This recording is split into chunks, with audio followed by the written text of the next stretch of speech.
Assalamualaikum warahmatullahi wabarakatuh.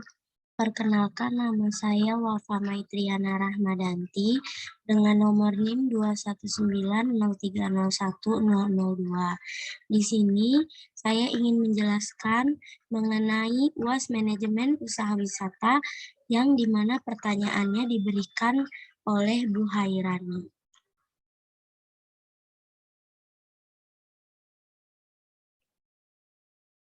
Yang pertama, saya akan menjelaskan mengenai esai pertama, mengenai struktur organisasi Biro Perjalanan Wisata.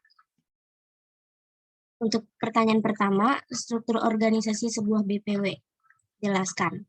Nah, struktur organisasi pada sebuah BPW itu sebenarnya adalah sebuah garis bertingkat yang mendeskripsikan komponen-komponen individu yang menyusun perusahaan BPW yang memiliki posisi sendiri-sendiri dan fungsinya masing-masing. Lalu soal nomor 2 yaitu coba buatlah struktur organisasi Biro Perjalanan Wisata. Berikut adalah contoh dari struktur organisasi Biro Perjalanan Wisata yang saya buat, di mana untuk garis pertama yang awal adalah direktur, lalu diteruskan kepada finance accounting, manajer marketing, dan HRD. Dan dari manajer marketing ini terbagi lagi menjadi sales, tour and travel, dan bagian tiketing. Lalu pertanyaan nomor 3 yaitu jelaskan tugas masing-masing bagian dari struktur organisasi yang kita buat sendiri.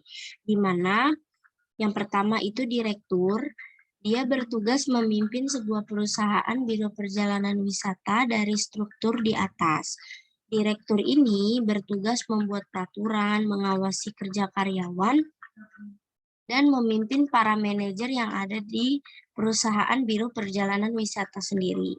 Lalu yang kedua ada bagian finance and accounting, di mana tugas finance accounting ini yaitu bertanggung jawab atas pembuatan jurnal, laporan keuangan, lalu juga melakukan cash flow atau kontrol kas pada BPW terutama hutang dan piutang.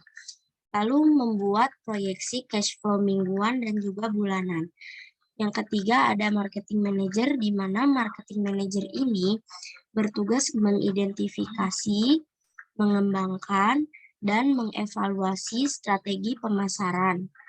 Lalu, dia juga akan merumuskan dan mengkoordinasi kegiatan pemasaran untuk mempromosikan jasa yang dijual BPW.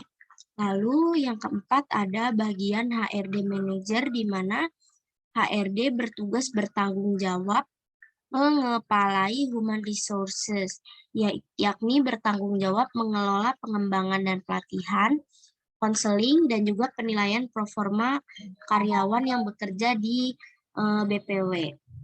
Yang kelima kan tadi ada sales, tour and travel. Jadi sales di sini bertugas yaitu menyusun rencana perjalanan dan berbagai prosedur lainnya. Lalu juga sebelum keberangkatan, dia menawarkan dulu kepada klien, baik perorangan maupun kelompok, dia akan menawarkan produk wisata atau produk paket wisata yang ingin dia pasarkan kepada customer-nya.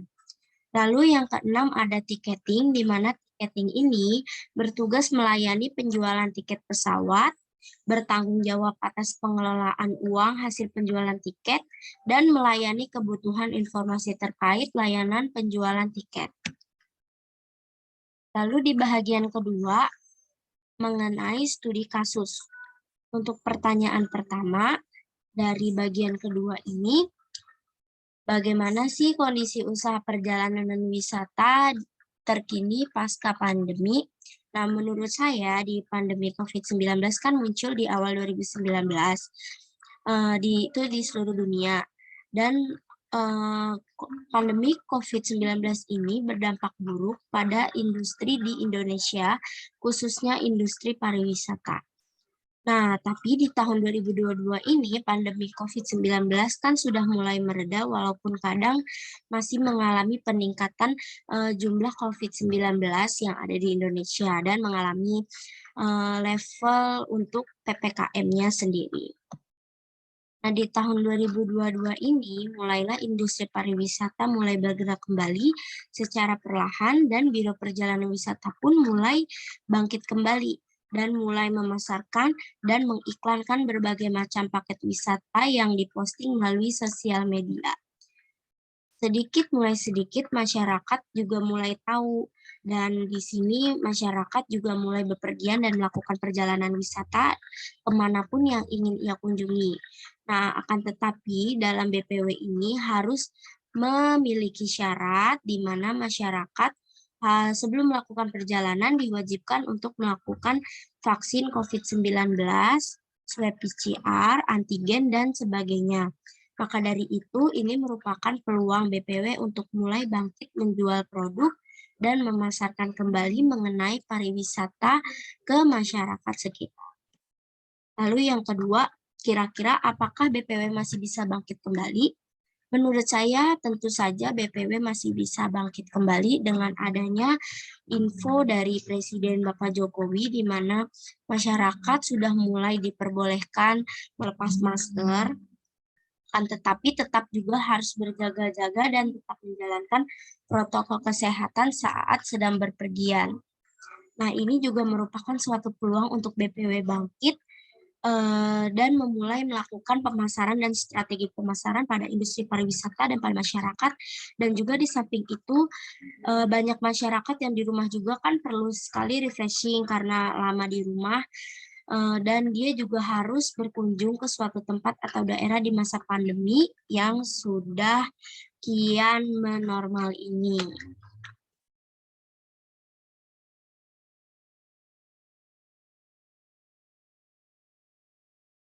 Lalu pertanyaan ketiga yaitu apa sih kiat-kiat untuk membangkitkan BPW di Indonesia? Di sini saya menuliskan bahwa kiat-kiat untuk membangkitkan BPW di Indonesia yaitu membuat inovasi strategi pada bisnis BPW. Yang kedua, konsisten terhadap protokol kesehatan saat melakukan perjalanan wisata. Yang ketiga, memulihkan kepercayaan dengan pengalaman wisata contactless. Yang keempat, prioritaskan pada pembenahan setiap destinasi. Yang kelima, melakukan setiap transaksi secara online untuk mengurangi kerumunan di masa pandemi COVID-19 ini. Sekian penjelasan dari saya mengenai pertanyaan esai untuk memenuhi syarat ujian akhir semester ini. Apabila ada kesalahan, mohon maaf. Terima kasih. Wassalamualaikum warahmatullahi wabarakatuh.